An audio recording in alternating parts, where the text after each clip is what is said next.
مبارك اسلم عنتي تحتاتت مدب ريدي رنارون كلا اجزي معاش سلم اتوس معاش سلمون اب دم بتاعهم نوي حوان بعد كساعات جميرو ساب تجيو نتف زلو اب دم بتاعهم نايلومي مدبنا بزعبا زهلو كنتات نفس وانسي الرزلو بزعبا جمجمات ناي سمعتاتنا تاريخ إيرتران تايم سلالو اب دم بتاعهم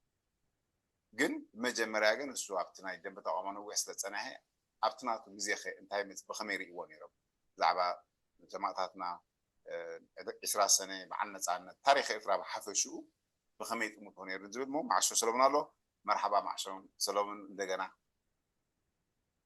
መርሓባ ሚካኤል እንኳዕ ደጊምና ተራኸብና መርሓባ እሞ ኣብ ገለገለ ዛረባ ኮይኑ ዘሎ ሕጂ ኣብዚ ቀረባ እዋን አቶ በየነ አብዛሃቦ አብዲሲ ዛዕባ ሰማዕታትና ሕቶ ተሓቲቱ ብኸመይ መሊስዋን ዝብል ኣዛረባ ኮይኑ ኩነታት እዚ ግን ኣብኡ ምእታወይ ቅድሚ ምእታወይ ብዛዕባ ኣብ ደንበ ተቋሞ ነዊሕ ስለተገልገልካ ዝነጠፍካ ብዛዕባ ታሪክ ኤርትራ ሰማዕታትና መዓልቲ ነፃነት ብኸመይ ትርእይዎ ነርኩም ኣብቲ ደንበ ተቋሞ ዝነበርኩም ኣያታትና ኣሕዋትና ማለት እዩ ምስ ዘሎ ሕጂ ሓድሽ ማዕበል ወይ ድማ ተፈላለየ ኣብዚ ሓለፈ 5-10 ዓመት ዝተበገሰ ናይ ደንበ ተቋሞ ብኸመይ ርእዮ ከምኡውን ሓሊፍና ኣብዚ እዋን ኣዛረባ ኮይኑ ዘሎ ብዛዕባ እውን ሪቶ ክትምፃእኻ ደስ ዝብለኒ ግን ብመጀመርያ ግን ኣብቲ እዋንኩም ከመይ ይመስል ነይሩ ብዛዕባ ታሪክ ኤርትራ ብሓፈሹ ብኸመይ ትርእይዎ ነርኩም ብኸመይ ትገልፅዎ ነርኩም መዓልቲ ሰማዕታት ክኽበር ከሎ ተኽብርዎ ዶ ነርኩም መዓልቲ ነፃነት ብኸመይ ጥምትዎ ነርኩም ክትባእ ክንጅምር ፅቡቅ ያ ኣብ ክገርመካ ኣብ ገና ተጋድሎ ሓርነት ኤርትራ ኣብ ሜዳ ኤርትራ ከላ መዓልቲ ስዋኣት ትኽብር እያ ነይራ መዓልቲ ስዋኣት ድማኒ እቲ ዝበዝሐ ህዝብና ዝፀነተለን ዕለት ናይ ዑናን ናይ ብስክድራን ስለ ዝነበራ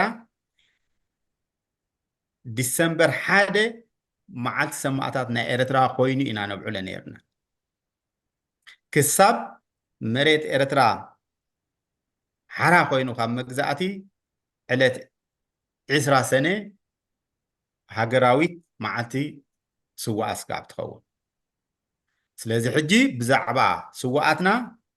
ሓደ መዓልቲ እውን ተጠራጢርና ስለ ዘይንፈልጥ እኳ ደኣ ገና ኣብ ግዜ ብረታዊ ተጋድሎን ከለና ኢና ጀሚርናዮ ንምንታይ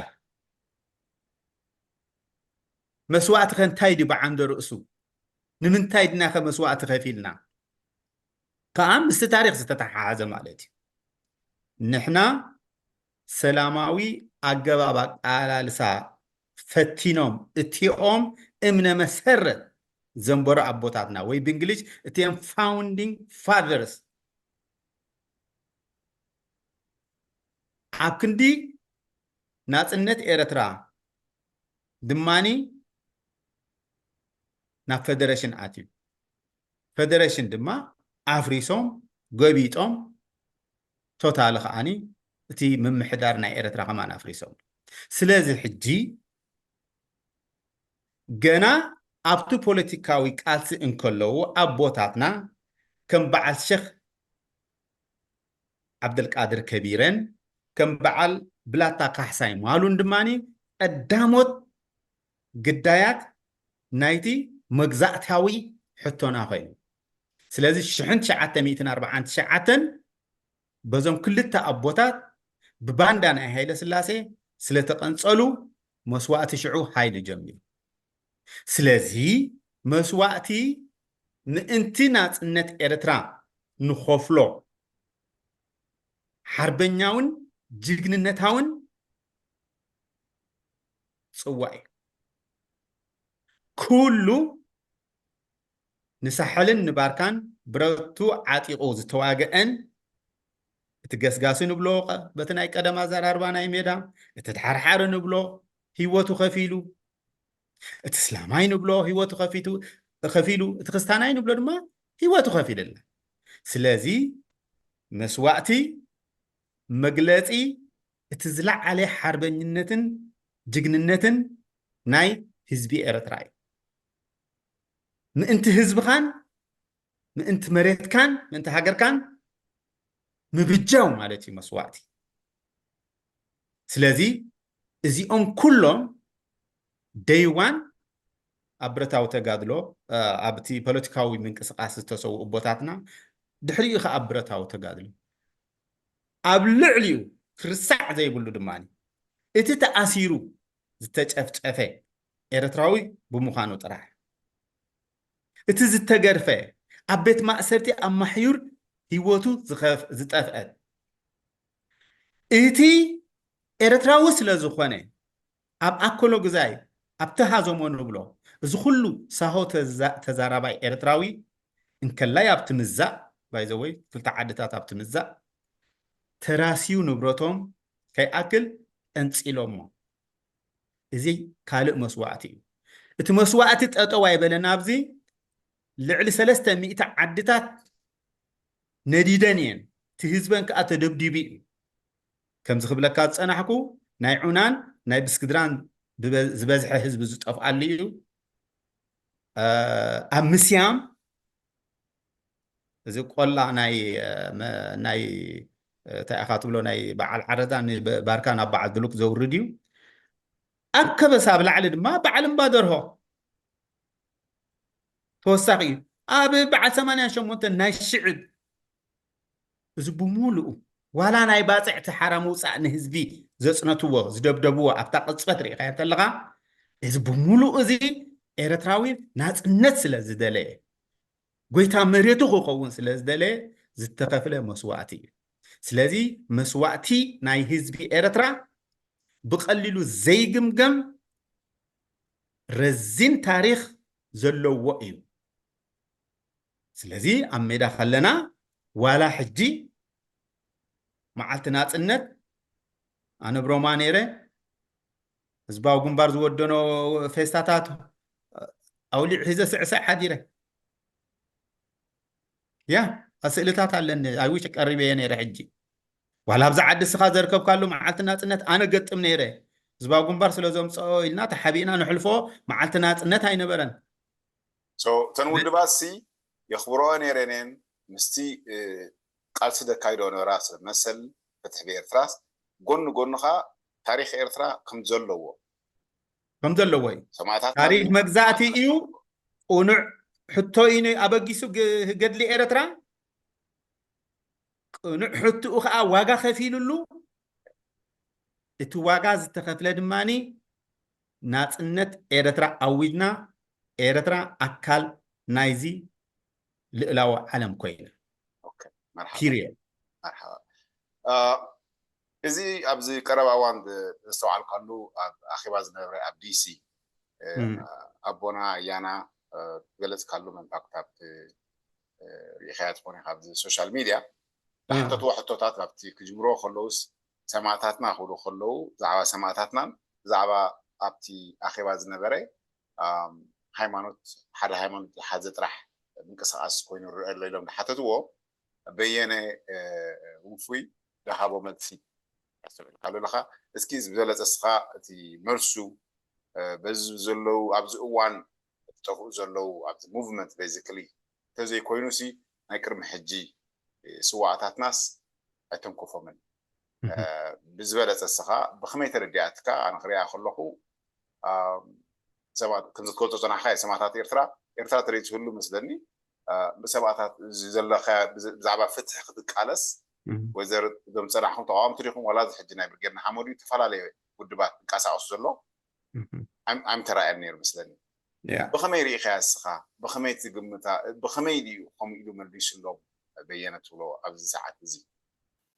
ብፍላይ እዚኣ ምናልባት ናብ ውፉይ ፀቢቐ ከብላአ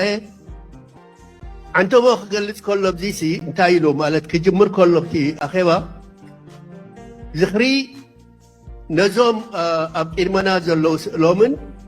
ገለን ይጥራሕ ኢሉ ወሲኹ ንምንታይ ኢና ዝኽረ ሰማዕታት ኤርትራልና ዘይንጅምር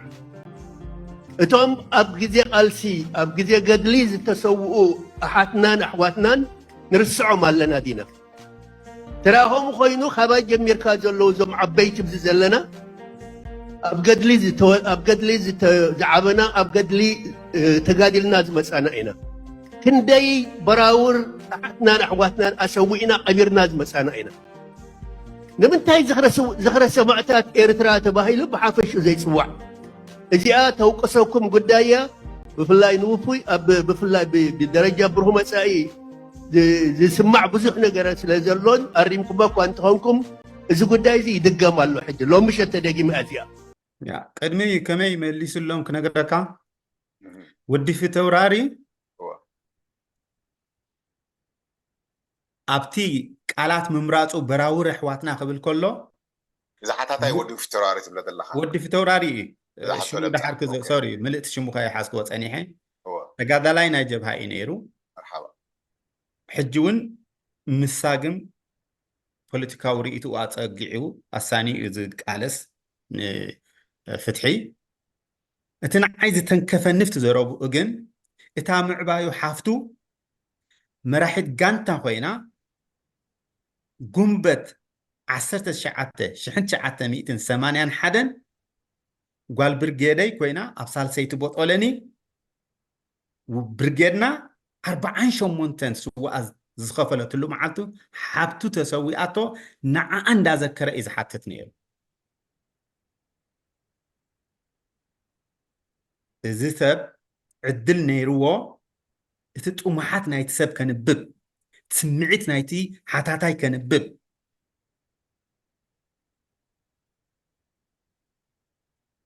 ፐርሰናል ድኾን ተንኪፍዎ ተሰሚዕዎ ክኸውን ኢሉ ኸማን ንደቃይቕ ኣይሓሰበላን እቲ መልሱ ፍጹም ኤርትራዊ መልሲ ንኽትብሎ የጠራጥረካ እዩ ምክንያቱ መስዋእቲ በዞም ሕጂ ዝተሰውእ ይኮነን ተጀሚሩ መስዋእቲ 1949 ተጀሚሩ ወይ ኒ ኤርትራ ሃገራዊ ሕቶ ናይ ኤርትራ ሃገራዊ ሕቶ ይኮነን ኢሉ ይንፀጎ ኣቡኡን ኣዲኡን ዘፍለጠ ኣነ ንኣንድነት እየ ዝቃለስ ይበል ናይዞም ናይ ሕጂ ጥራሕ ኢና ክብል ከሎ ብመሰረቱ ነቲ ታሪክ ፍርቁ ይጎልሞ ኣሎ እንታይ ፍርቁ ዳ 90% ናይቲ መስዋእቲ ናይቲ ታሪክ ጎሊሙ ክዝክሮ ጎንዲቡ ክዝክሮ ዘለዎ እቲ መስዋእቲ ሕጂ ዝኽፈል ዘሎ ናይቲ ቀዳመይቲ መዓልቲ ዝኸፈልናዮ መስዋእቲ መቐፀልታ እዩ ሓድሽ ናይ ሓርነት ቃልሲ ሕጂ ዝተጀመረ የለን እዚ ንናፅነት ዝወደቑ ዘናሽ ዘሎ ኮይኑ ይተሰሚዕኒ ንዓይ ንዕኦም ጥራሕ ዘይኮነ ኸማን ነቶም ገድሊ ኤርትራ ክልቲአን ውድባት ብሰንኪ ጉጉይ ኣመራርሓ ኣወ ውድቦም ዝተቐንፀሉ ተጋደልቲ ናይ ሓርነት ከይተረፈ ጽባሕ ንጎ እዚኦም መንክዕ ኣሕዋትና እዮም እንዳበሉ ዝበኽዩ ዝነበሩ እዮም ሕጂ ኣይንዝክሮምን ኢና ዝብሉ ዘለዉ ፋሉል ኣሕዋትና እዮም ተሃሪሞም እንዳበሉ ዝዝምሩ ዝነበሩ እዮም ሕጂ ኣይንዝክሮምን ኢና ዝብሉካ ዘለዉ እንታይ ከዓ ሕቶ የላዕለልካ ዋላ እኳ ተራ ሎጂክ እንተኾነ ወዲ መን ዘምፃእ ኣሎም ሃገር ዳ እሞ ዲሞክራሲያዊ ቅዋማዊ መንግስቲ ክንተክል ኢና ይብሉካ ዋላስ ኣፎም ከጥዕሙ ኣፎም ከፀቡቕ ኢሎም እዮም ንዕኡ ዝብልዎ ዘለዉ እምበር ካልእ ሕቡእ ኣጀንዳ ኣለዎም እዩ ዘብለካ እዚ ሰብ ምስ ህዝቢ ኤርትራ ክትዓረቕ ነይርዎ በዛ ሕቶ እዚኣ ክነግረካ እቲ ቅድሚ ሕጂ ኣብ ፅሑፎም ዝወፅእ ዝነበረ ቀይርናዮ ዝብሉ ከምተይ ተቐየረ እዩ ዘብርሃለይ ንዓ እዚ ሰብ ሚሽን ኣለዎ ካልእ ሚሽን ኣለዎ ካልእ ዕላማ ኣለዎ ነቲ ሚሽን ነቲ ዕላማቲ ኣብ ሕቁ ስለ ዝፀሮ እዩ ብዛዕባ እቶም ናፅነት መግዛእቲ ዘርሓቑ ተጋነልቱ ጀጋኑና እንከላይቶም ብሂወት ዘለዉ ኣካሎም ዝጎደለ እዩ ዝስምዖም ምሽ ነቶም ብሂወት ብጥዑያትና ንሰርሕን ንምሃርን ንወልድን ዘለና ብኸመይ ግን ሕጂ ኣጋጣሚ ረኺቡ ብሰዓት እዚ ከምኡ ንኽብሎ ብሰዓት በሊስካ ኒኻ ነመጅ ገመ የብለን ንዓይ ሕቶ ደቕረበለይ ግልፂ ስለምንታይ ዛ opportunity ዕድል ረኺቡ ሓደ ዝበልካዮ ቃልሲ ኤርትራ ነዊሕ መሪር ዝነበረ 30 ዓመት ናፃነት ደምፁ ኣካሉ ምስ ሰንኮዶ ክዝክር ደይክኢልካ ስለምንታይ ከምኡ ኢልካ ትሓስብ ኖ ሕጂ ንዓይ እዚ እንታይ ኣብሪህላ ይመስለካ እዚኦም መንእሰያት እዮም ሓድሽ ሓይሊ እዮም ውዑይ ሓይሊ እዩ እስኪ ይፈትኑ ኢልና ክልተ ዓመት ተፀሚምናዮም ነርና ክነግረካ ዋላ እቲ ንሕና ጻዕዳ ዝተኸደና TDF ኢና ምስ በለ ሙላቅ እኳ ይከውን ኢልና ከማን ከነመኽንየሉ ጀሚርና ንኤርትራ ናብ ክልል ቀይርና ንትግራይ ሃገር ክንብላ ኢና ሓሪቁ ከሎ ገሎ ከሎ ኢላ ከተመኽንየሉ ከማን ሰብ ፈቲና እያ ማለት እዩ ሕጂ እዚ ንዓይ ዘብረሓለይ እቲ ዘጓሃየኒ ፓርት ናይታ ሕቶ እሱ ክምልስ ከሎ ግን እዚ ኩሉ ምህር ኣብቲ ኣኼባ ዝነበረ ንወዲ ፊተብራሪ ደጊፉ ክላዓል ነይርዎ ክነግረካ እሶም ንባዕሎም ተሓተቲ እዮም ኣብዚኣ እቶም ኣብኣ ኮፍ ኢሎም ተኮዲጮም ዝነበሩ ምሁራት ቀለም ፀገብ ዝኾኑ ዋላ ኤሊታት ተነይሮም ኣብኡ ንሳቶም ተሓተቲ እዮም ባክኣፕ ዘይምግባሮም ንወዲ ፊተብራሪ ስለዚ ሕጂ ንዓይ ንምንታይ እዩ ነዚ ጎሲዎ ናይ ሕጂ ጥራሕ ክዛረብ ደልዩ እንታይ ይብል ኣብቲ መልሲ መስለካ እዚ መድረክ እዚስ ናይ ገዛእ ርእሱ ሓሳብ ኣለዎ ካበይ ኢና እሞ ክንጅምር ሓውስላግፅ እኮ እዩ ካበይ ኢና እሞ ክንጅምር ዋ እንድሕር ፖለቲሻን ኮንካ እቲ ህዝቢ ኤርትራ ብሙሉኡ ዝደልዮ ካብኡ ኢኻ ትጅምር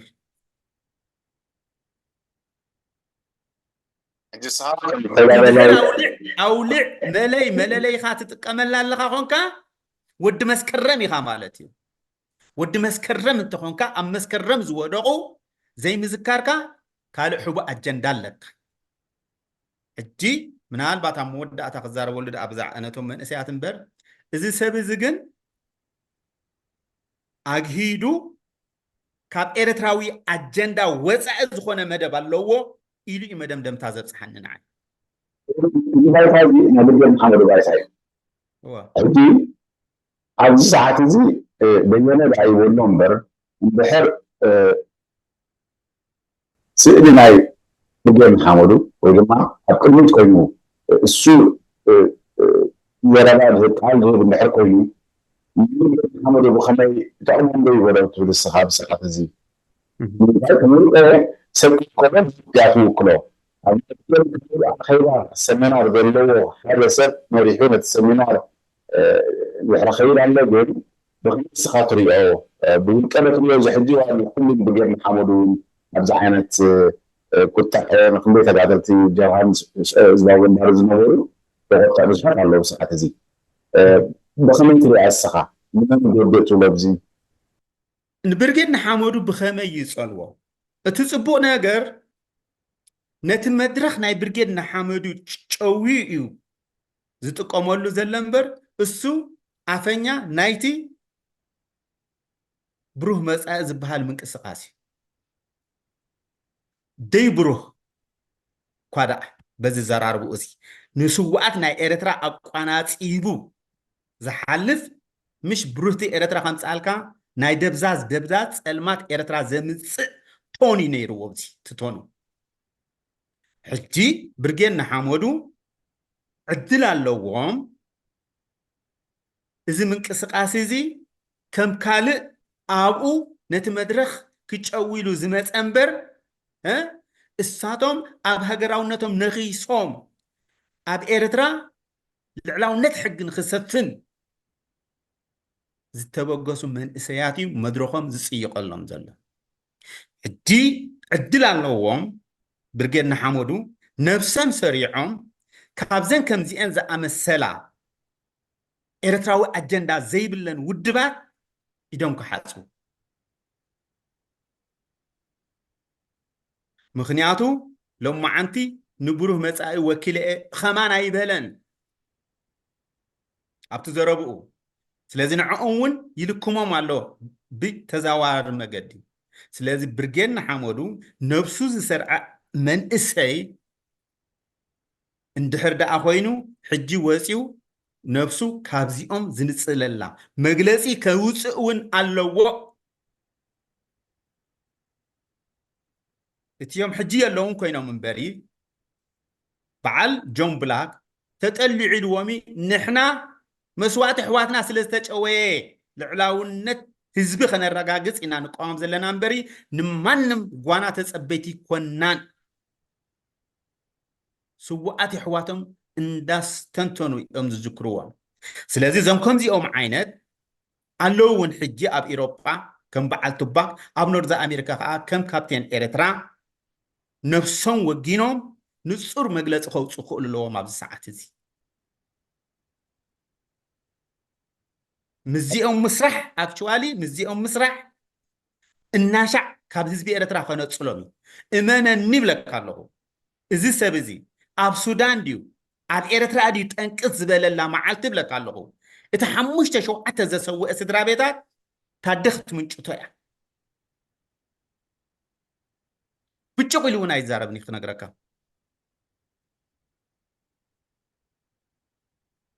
ንህዝቢ ኤርትራ ብጎዲም ካራ ገይሩ እዩ ክሳዱ ሓርሒልዎ ዘሎ ንስዋኣቱ ብግቡእ ዘኪሩ ናይ ሓንቲ ደቂቕ ስቕታ ዘይምግባሩ ኣኼባ ክጅምር ከሎ ብምሉኦም እዚኦም ኣክቹዋሊ ንዓኻ ይሓድሽ ኮይንካ ዝኸውን እምበሪ ንሕና ኣብ ፓልቶክ ምዚኦም ተራባሪብና ኢና ኣለሊናዮም ኢና ካብ ቀደም ሕጂ ኦም ናብ ቃልዕ ወፂኦም እቲ ሜድያ ማስ ሜድያ ከዓ እሳቶም ተቋፃፂሮሞ ስለ ዝፀንሑ ዝሰሰኑ መስለካ እቲ መኸተ ነዊሕ ገይሩ ምናልባት ቱ ሶፍት ነርና ንኸውን ንሕና ኣፍኣፎም ኣብ ምምላሶም ድሕሪ ሕጂ ግን ስዋኣትና ክሳብ ዘይተኸበሩላ ክምለሰሎም እዩ ብዕፅፊ ብዓፅቤታ ቆፎ ንህቢ ከም ዝተንከፉ ክፅብፅብዎ ኣለዎም በዓል ሄኖክን እሱን ደም ኣቦታትና ኢና ከፊልና ኣላ ነዚ ሃገር እዚኣ ኤርትራ ኮይና ክትቅፅል እዮም ሰማእታት ወዲቖምላ ክትቅፅል እያ ከዓ ንሳቶም ግን ዝኸፍልዎ ዋጋ ኣለዎም እመነኒ heaviest priced خلينا تحطون على حلقة من الانترنت يا اخوي لهم ንፀጋምካ ወይ ቅረብ ወይ ገለ ጎራዕራዕ ብላክ خلينا تحطون يوا بزعل هايمنت حلقة هايمنت حيزو دخل جنبه قبل الحتة واحد واحد متر اسخا እብቕ ትሕቲ እዚ ኣባይ ዘወይ ኳዕ ኣዘከርናያ ቅድም ክልተ ነገር ከም ገለ ድሕረ ባይታ ኣላህኒ ኣብ ጀብሃ ከለና ስኒ እዚ ናይ በዓስ ዘይናይ በዓስ እሽታት ተላዒሉ ሓደ ኤርትራዊ ኣባል በዓስ ፓርቲ ናይ ዒራቅ ናይ ኤርትራ ከዓ እሱ ወኪል ኮይኑ ጃዕፈር ኣልኣሰድ ዝበሃል ሓመዱ ይቕለሉ ሕጂ ዓሪፍ እዩ ምስ ተጋወሐ እቲ ብምሉእ እቲ ወዲ ኸበሳ ወይለ እንታይ ደኣሉ ኢሉ ሰጋእ ኢሉ እዩ እንታይ ኣለዎ ጉዳይ ኤርትራ ምስ እንድሕር ዒራቃዊ ክኸውን ወሲኑ ናብ ዒራቁ ኸይድ ኤርትራዊ እቲ ኮይኑ ከዓኒ ናይ ኤርትራ ኢሉ ከዓ ይብገስ እምበር ኢሉ ጥራሕ ዘይኮነስ ክጠራጠር ስለ ዝጀመረ ነቲ ጥርጠርኡ ከዓኒ ብሕቶን መልስን ከዓ ተራባሪ ይብሉ ማዕረ ጃዕፈር ኣልኣሰድ ተኣሲሩ ኣነ ብዘለኽዎ መደበር ማለት እዩ ሕጂ እዞም ኣስላም ናይ ዓድና ትግራይ ትዕወት እንተልካ ኤርትራ ኣብ ውግእ ገጢማ ከላ እንተ ብቁኑዕ እንተ ብዘይቁኑዕ ንሕና ተጋሩ ኢና ስለ ትብል ትግርኛ ሓንቲ ሃገር ክንሰርሕ ኢና ደቂ ትግርኛ እንድሕር ትብል ኣለኻ ስነ መጎታዊ እዩ እዚ እስላማይ እዚ እዚ እስላማይ ኤርትራዊ ኮሽን ክገብሮ ነዚኦም ክጠራጥር ስነ መጎታዊ እዩ 7 ሚልዮን ትግራዋይ ገይረ ክዕብልለካ እየ ትብሎ እንተለኻ ይጠራጠር ፈረቓን እምበሪ እቲ ዝኸፍአ ግን ኣብቲ መሲ ነገርካ ኣሽካዕላል ተሓዊስዎ بدعت حويسوا قال سكو بالمنا يخونن درع عوتكو زحوس اللو أينا عوت تقنات إفو أبسلع دعرو دفع 5 سرحس مودماني نت برتاو تقادلو أبجيسو مسوات الخفيلو ناس نتا ممسع لعل إجام زبركته أكل حبرة السبناس زي جنا بوليتيكا وعدكو شت زي بلس هو زيلو ممكن يخصن عم تصابون كوبون كم يجرموا قالوا سلوا لبام نيرون تتخون أنا بوتو نيرون تتخون حق خل خمولكون ودي في توراري نمنتاي كاباناري حقهم انتاي يشجرون إلنا خن حتى زقبأنا اتهم دي ديمقراطيا ولوت إن على ديمقراطيا ويانينا ندل إنا كان حتهم دلنا مش الناشع زرحقهم أقراربا أبروش انت تتكام اوه مسانا يالون لومي صباح نقهم نبانا زحوسلو حدش ميلا حدش استراتيجي نقيس لنا شكرون كابانا مرحقيون كأخ نفلت كنقربو مينا قبل نيروا إذا كن حبا أجندا سلازلو نازل ملسزي أي أتونيو تلقخو ني إرتراوي هاجراونت مدمساس كي ترفع يبتشي حزلو بزي نسوات مكونت أبون أسلاماي موصنان أسلاماي كمي جريك ألس موفي كم مخرج الدنا يكون قد لي إرترا كو خنديت ببعت ندامها هذا إتقاديدو سيرتيفيكات نايوفي يد اليوم درعواتكم وصنا يا مبل تم بعلهم قال سزساسيس درعواتكم وصوا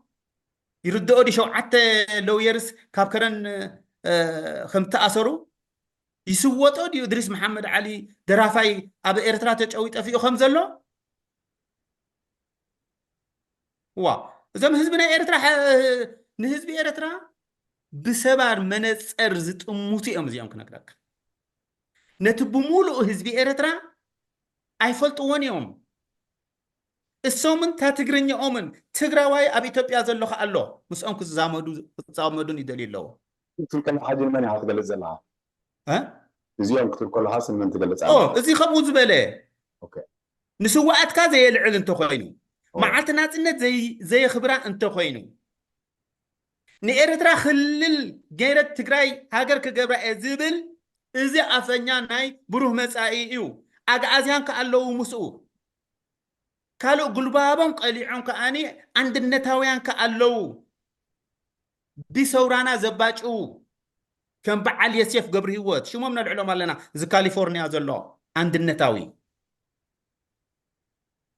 سلازي ازيون كلهم حيلتات زياتهم نيرترا الدقيقهم كال نايقوانت إيدا بيزا كخونو دلونتهم زرقاقتيو إذا من سيا برجن حمودو زلو نزيهم كنو حلون اللو نزيهم أوريد نقيحو أمك طلعهم أمك تأمم توافيرو زلو إليتن مهورن دماني مور شارب كوينو كم بحدش زمن إسيزي إرتراو نوتو خايت خلو كنركبو خنكيل علينا مرحبا أتا كمزايد تصعد حتى خاطي إيه تعالي تحطي أنا تعالي تكون على ساعات actually بزعبا إذا خامس أنا يو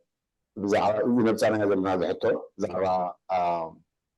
زعبا عندي عملي وذكرنا وعندنا أو عندي كمي بركزي أزار لو كونون عدلو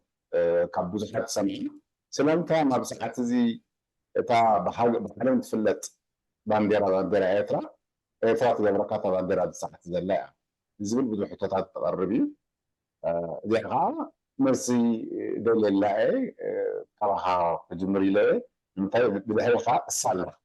ولذلك حتى كان اولكو بخمية خاصة بانديرا بحي خذا مريض كايا سلمتي كابتنا يدلا انا إترا ድሕሪ ናፃነት ዝወፀት ብኸመይ እንታይ ሪኢቶ ኣለካ ብዛዕባ ብጣዕሚ ፅቡቅ ሕቶ ኩሉ ሻብ ባዕለይ ከበግሳ ስለ ዘይክእልስ ተታሕቱ ንብል ነይረ ሓደ ግዜ እሞ የቀኒየለይ ስለ ዝሓተትካኒ ቅድም ኣት ፐርሰናል ሌቨል ክዛረብ ንምንታየ መለይ ኣውሊዕ ካድራ ከዓ ብትግራይ ካድራ ዝፈቱ መዓሽ ምናልባት ትፈልጥ ኢኻ ኣቦይ ኣብ ትሕቲ ፅላል ተጋድሎ ሓርነት ኤርትራ ምስ ፈዳይ ናይ ተጋድሎ ሓርነት ኤርትራ ብበዓል ሓድሽ ወለ ገርግስ ውእ ሓድሽ ወለ ገርግስ ተወጅሁ ዝዓይ እዩ ሰለስተ ፈንጂ ቀቢሩ ሰለስተ ኤነትረን ንዕአን ተሰንን ማክን ናብ ሓሙክሽቲ ዝቀየረ ኣቦ እዩ ተታሒዙ ከዓ ተረሽኑ ኣብ ፅርግያ እቲ ዝተረሸነሉ ቦታ ወወዲቁሉ ዘሎ ቦታ ኣሕዋተይ ንትምህርቲ ክኸዱ ክርእይዎ ስለ ዝኽእሉ ደቃ ካይስንብድዋ ኣደይ ኣንሶላ ክሽፍኖ መሪፃ ከይዳ ነቶም ዝረሸንዎ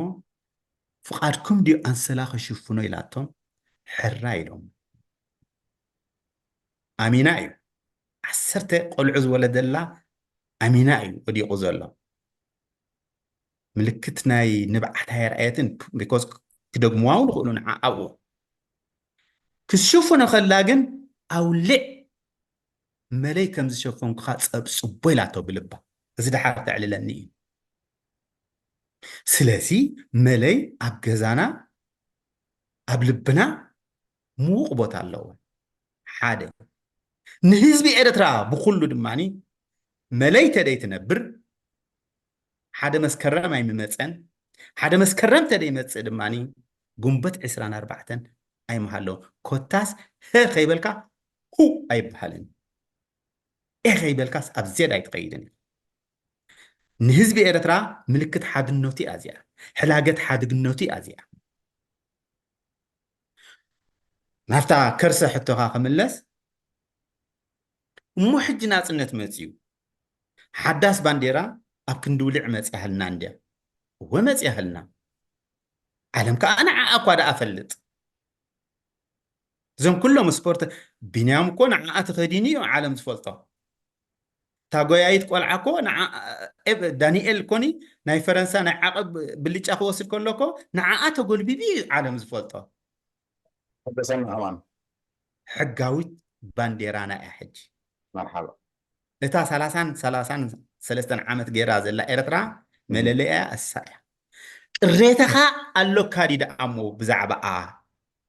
እንተይልካኒ ግን ኣብቲ መስርሕ ኣብቲ ኣማፃፅኣ እዩ ናተይ ቅሬታ ባንዴራ ናይ ኤርትራ ባይቶ ናይ ኤርትራ ምስ ቆመ ኤርትራ ዓዲ ቅዋም ምስ ኮነት ኩላህና ዝተሳተፍናሉ መስርሕ መፅያ ነይራ እንተትኸውን ከምቲ ቅዋም ናይ ኤርትራ ቅሬታ ይምስኣለወኒ ስለዚ ዕላዊት ባንዴራ ናይ ኤርትራ ስለዘይኮነት ዘይኮነስ ኣብቲ መስርሕ ኣማፃፅኣ ግን ሕቶ ስለ ዘለና እዩ بقولي ملوس تعمل لها خا ኦፍ ኮርስ ተኣምነሉ ስምዓኒ ኤርትራ ናይ 30 ዓመት ብረታዊ ተጋድሎ መደምደምታ ምስ ተገበረሉ እኮ ካብቲ ሓደ ከም ሃገር ዘለልያ ባንዴራን ባጠርያን እቲ ደቡብን እቲ ባሕርን እዩ ስለዚ ሓደ ካብቶም መለለይት ናይዛ ነፃ ልዕላዊት ሃገር ስለ ዝኾነ ኣምነሉወ ኣብ መስሩሕ ኣብ መማፃፅኣ ሕቶ ኣለኒ ዶ ዓብ ሕቶ ኣለኒ ማዕረ መለይ ፍቅሪ ክህልወኒ ድዩ I doubt it ዘርኢ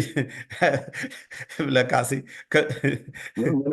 ግን ንፖለቲካዊ ፖይንት ስኮር ንክገብር ኢለ ግን ምተጠቐም ኩላ ድሕሪ ሕጂ እውን ኢፒዲፒ ምስ በዓል መስፍን ሓጎስን ምስ በዓል ስውእ ኣምባሳደር ኣድሓኖምን ክንሰምር ከለና ንክልቲአን ኢና ንጥቀም ነርና ድሕሪቲ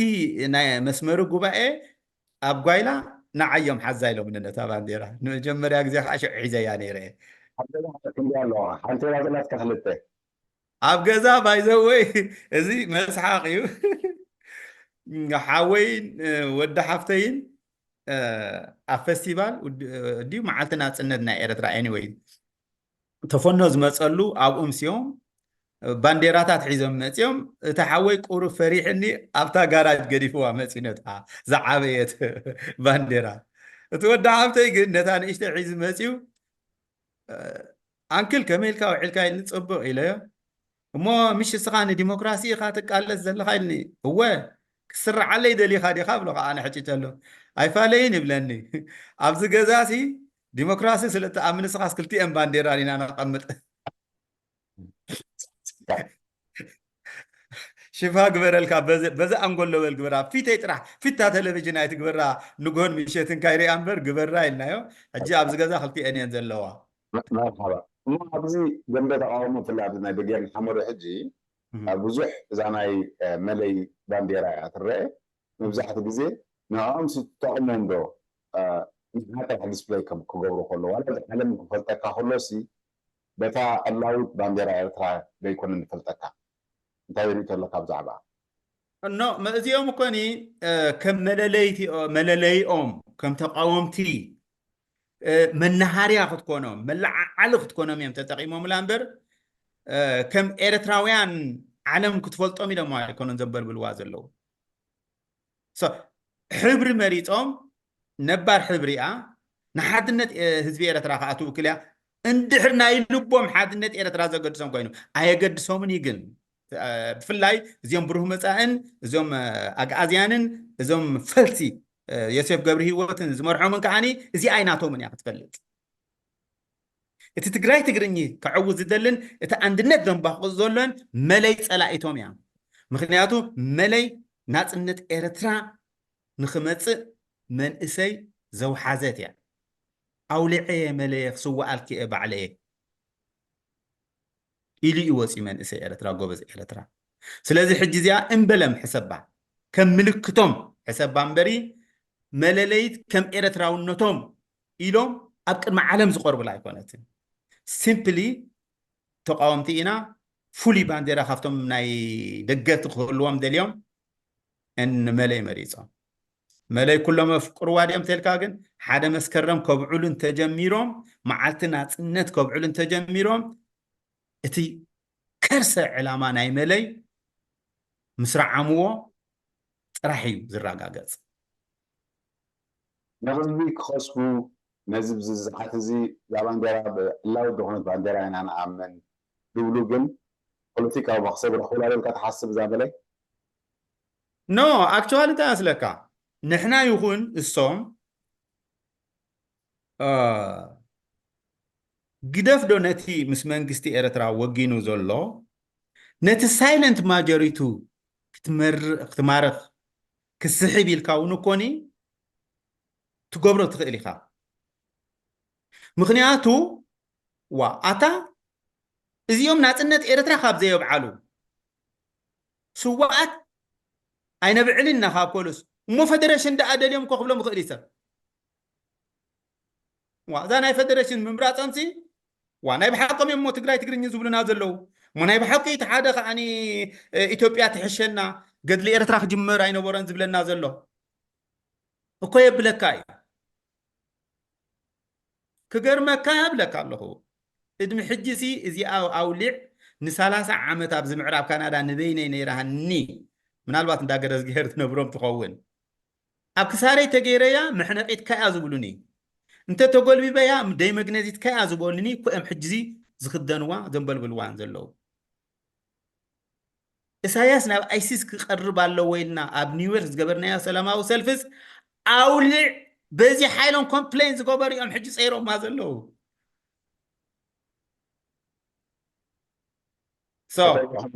ምልክት እዩ ፍሉያት ምዃኖም ካብቲ ደጋፊ ዝመረፅዋ ኮይኑ ይስምዓኒ እንተ እቲ ኣውራ ትሕዝቶን ዲፊኒሽንን ናይ መለይ ዕላማን ናይ መለይን ግን ብተግባር ኣክሽን ስፒክስ ሞር ዛን ስፒች ንዕኡ ዲናይ እንዳገበርካ መለለይትካ ክትከውን ኣይትኽእልን እያ ዳግማ ይሕሰብሉ ፅቡቅ ኣብዚ ናይ ንእሽተይ ናይ መወዳእታ እዚኣ ኣብዚ ናይ ሕጂ ዘሎ ድንበ ተቃውሞ ኣብ ገለገለ ትሪኦ ኢኻ ናይ ኣውራጃነት ዘረባታት ዝመፅእ ዲስካስ ክገብሩ ከለዉ መብዛሕትኡ ግዜ ኣብ ናይ ብርጌድ ንሓመዱ ኢና ኢሎም ዝዛረቡ እዮም ወዘርቲ ብርጌድ ንሓመዱ ከምኡ ዓይነት ዕላማ ኣለዎ ፈልጦ ነገር የብለይን እዚታት ኣብ ግዜኹም ድንበ ተቃውሞ ዝነበርካዮ ናይ ነዊሕ ዓመታት ዝነበራ ውድባት ነይሩ ዶ ከምዚ ዓይነት ምጥርናፋት ነይሩ ዶ እንተነይሩ ኸ የዕውቶም ዶ ዕውትኩም ዶ ወላ ኣዕወተኩም ስፔሻሊ ንስኻትኩም ኣብ ሰዓት እዚ ኸ ከምዚ ዓይነት እምንተ ሒዝካ ከዕውተካ ክእል ዶ እንተሊ ማለት እዩ ኖ ቅድም ኣብ ኩሉ ሻብ ካብቲ ደንበ ተቃውሞ ዘፍሸሎ ብኣምሂ እውን ተንኪፍናያ ነርና ንእግረ መገድና ኣዋዳድባና እዩ ኢለ ነይረ እቲ ቀቢላዊ ኣውራጃዊ ሃይማኖታዊ ብሄራዊ ዝብል ኣዋዳድባ ንህዝቢ ኣርሒቁዎ ኢኻባና እተን በዚ ዝቆማ ብጀካ እቶም መሰል ብሄራት ክሳብ ምግንፃል ብብሬንዎሽ ኮይነን ብወያኔ ዝቆማ ወያኔ ዘጫጫሓተን ውድባት ገዲፍካ እቲ ካልእ ኣብ ፖለቲካዊ መደብ ዕይኡ ንኣውራጃዊ ኢሉ ዝፀሓፈ ደንበረ የለን ግን እንታይ ትዕዘብ ዝበዝሑ ሳሆ ዘለዎ ውድብ ትዕዘብ ዝበዝሑ ብሌን ዘለዎ ውድብ ትዕዘብ ዝበዝሑ ደቂ ኮሎ ግዛይ ዘለዎ ውድብ ትዕዘብ ዝበዝሑ ደቂ ሓማስያን ነቲ መንግስቲ ዝስዕቡ ከዓ ትዕዘብ ሕጂ እዚ ብመሰረት ፖለቲካዊ መደብ ዕዮኦም ዝተጠርየ ምትእኽኻባት ኣይኮነን ዘይንቕሓት ናይቶም መንበርስ ዝፈጠሮ እዩ ኢለ እየ ዝኣምን ኣነ ሰብ ሂሮ ናታ ትደሊ ነይራ ፀግዒ ናታ ትደሊ ነይራ ኣተርተይን ግዜ ማለት እዩ እዚ ኣፍሽልና ኣካል ናይቲ ፍሽለት ኮይኑ እዩ ኣክቹዋሊ ክነግረካ ብጉህዶ ሓንሳብ እንታይ ተላዒሉ በቢ ኣውራጃና ተወዲብና ንቃለስ ምስ ተባህለ እሞ ብሓንቲ ፍሊቲ ኣውራጃ ወረ በኮሎ ግዛይ ክንብል ኢና ሕጂ ብደቂ ኮሎ ግዛይ ንበይንና ኢና ንቃለስ ደቂ ኣውራጃና ሕዝና ምስ ተባህለ ነዚ ዝተቃወሙ ፕሮሚነንት ኮይኖም ላይክ ስፒር ሄድ ኮይኖም ዝተቃወሙ ደቂ ኮሎ ግዛይ ኣዝፈልጥ ክገርመካ ክእል እዩ ጆን ብላክ ወዝ ሓደ ካብኦም ተስፉ እዚ ወዲ ተኽሉ መሓሪ እግሩ ዝተቆረፀ ጅግና እዩ ኣብ ህዝባዊ ግንባር ወዲ ልያ በዓል ቱባክ ዝበሃሉ ኣብ ሕድሪ ጀጋኑ ዝመኮቱ ሰብ ፈልጥ እያ ንብለካ ኣሎ ከም ውፅኢቱ ድማኒ ኣይሰርሐን እስቲል ኣሎ ዶ ሕላገት ገዲፉ ድዩ ኣለወ ኣይፀረየን ኣሎ ብርጌድ ንሓመድ እኳ ኣብ ኢሮጳ በደቂ ሰራይን ብደቂ ኮሎ ግዛይን እኮ ሓመድ ተሳሒኖም እዮም ተፈላለዮም እዮም ሕጂ እዚ እቲ ዲክታተርያዊ እንዳሓየ ስርዓት እንዳሓየለካ ምስ ከደ እስኻ ድማኒ መልሲ ስለ ዘይትህበሉ ዘለኻ ፕሮባብሊ ተስፋ ቆሪፅነት ዘበጎሰ እዩ ብሓደ ሸነፍ እቲ መድሃኒት ናይዚ ኣውራጃዊ ውደባ ከምዘይ ዓይ ሰራየ ንበይኑ ተወዲቡ ኤርትራ ኣየስራን እዩ ኣየድሕናን እዩ ኣኮሎ ግዛይ ንበይኑ ተቃሊሱ ተወዲቡ ኣየድሕናን እዩ ሓማስያን ዘ ሴም ቲንግ ትመታሕተታይ ዘ ሴም ቲንግ ብኣንፃሩ እኳ ደኣ ድጉል ውግዕ ሕድሕድ ኢኻ ዘለካ ሕጂ ፅባሕ ንጎ ሓሙክሽቲ ዝገብራን ዓዲ ስለዚ ሕጂ ኣውራጃዊ ድዩ ቀቢላዊ ድዩ ሃይማኖታዊ ድዩ ብሄራዊ ውደባ ኣይ ሰርሓልናን እዩ 30 ዓመት ኣይሰርሐን ብሕጂ ክሰርሕ ኣይክእልን እዩ ተወፂዐ ተበዲለ ዝብል እንተሎ ክንሰምዖ ግን I don't have problem ነቲ ወፅዑኡ ነቲ በደሉ ሪኮግናይዝ ኣብ ምግባርን ኣፈታትዑ ሓቀኛ ኣፈታትዑ ካብ ስምዒት ዝወፀስ ኣፈታትሕኡ ግን ምሳይ ምሳኻ ምስቲ ዓብደልቃድር ምስቲ መሐመድ ዒሳ ምስቲ ዓፋር ምስቲ ኩናማ ምስቲ ናራ ኮይና እኒ ጥዮ ሓይሊ እዩ ናይ ብሓቂ ነገራዊ ሓይሊ ኮይኑ ንህግደፍ ዘንበርኩ ብዙሕ ፈቲና ክነግረካ ፋለማይ ብጭቅጭቅ ክብል ከሎ ስኒ ኣነ የፍርሓኒ ነይሩ ከይስዕርር ኣብ ካልጋሪ ኣታ ፅሕፍቲ ወፅያ ገና ሽታ ዘይብልና ከለና ከመይ ገይሮም በፂሖም እዚኦም ፅሒፎም ገለ መለ ኣብ ካልጋሪ ትፅሓፍ ኣብ ኣታዋ ትሕተም በቲ ቆንስል እዚ ካይሰዕረረ ከሎሲ ፍታሕ ክህሉ ኢለ ንክልተ ምሁራት ተሓደ ኣብ ጎኒ ተጋድሎ ሓርነት ኤርትራ ኮይኑ ዝተቃለሰ ተሓደ ከዓ ኣብ ጎኒ ህዝባዊ ግንባር ኮይኑ ናይ ቃልሲ ምሕዝነቱ ዘደልደነን ዝተቃለሰ በጃኹም እባ እዚ ኩነታት ከም ዘለዎሞኒ ክልቴኹም ኣብ ተፈላለየ ውድብ ስለ ዝነበርኩም ብሓደ ፕሮፖዛል እንተቀሪብኩምና ስኒ እዘን ውድባት እዚአን ናይ ፖለቲካ መሳርሕና እምበር ዑና እንዳዓለ ቦና ይኮንና ንዓኹም ክንሰሚዕና በጃኹም ውፁ ተዛረቡ ኢልና ነቐሲሉ ክበሊ ኢሎም ኣብዮምና ኣይበለየን ኣብልዩና የስ ብሕጂ ከዓኒ ሓደ ነገር ክንገብር ንኽእል ኢና ኩሉ ንኤርትራ በቲ ቁኑዕ ኣገባብ ከሕውያ ዝደሊ ድሕረት ዝመንቀሊኡ ስለ ዝኾነ ድሕረት ድማ መድሃኒቱ ምንቕቃሕ ስለ ዝኾነ ለይትን መዓልትን ኣብ ምንቕቃሕ ነብሱ ክውጅህ ኣለዎ ይቐንል الشوط أنا بحكي زي خد فيها على زي لوكنتات ويتخا من أفكار زي رويدي رنا تعال نحن كافوتو